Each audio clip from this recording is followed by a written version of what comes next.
The question of Ferdinand and Isabella's role in the unification of Spain is an important question not just for historians, but also for modern Spaniards.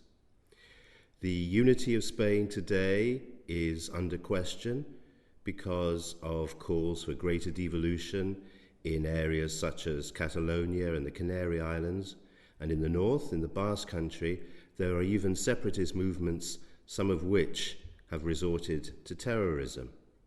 So the question of the unity of Spain is very much a live issue. And if you ask most Spaniards, and particularly Spanish politicians, they will always say that Ferdinand and Isabella created the unity of Spain, and they'll even go further and say that Ferdinand and Isabella reunited Spain after a long historical interlude of regional and local autonomy. But the question historically of whether Ferdinand and Isabella really did unite Spain is a much more complicated issue. They were married in the northern city of Valladolid on the 19th of October 1469. Isabella became Queen of Castile in 1474, and Ferdinand inherited Aragon a few years later in 1479.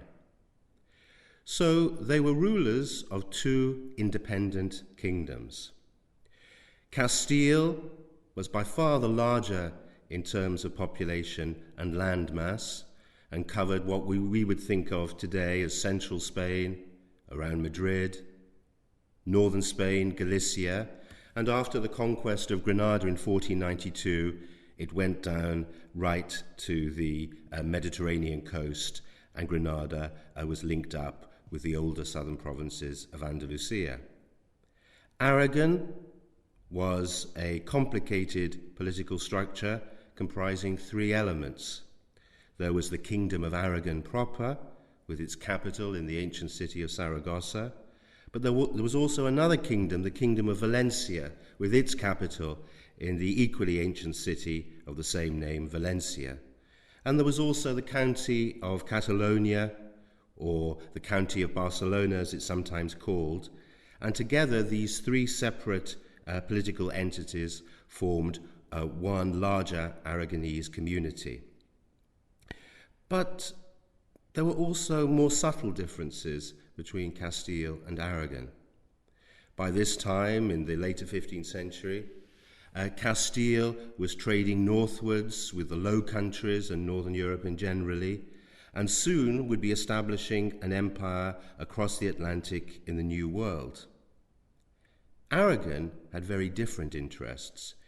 It continued to look east across the Mediterranean and controlled an empire not just in North Africa, but an empire which grew even under Ferdinand in Italy. So Castile and Aragon were very different countries in terms of their economic and political spheres of influence.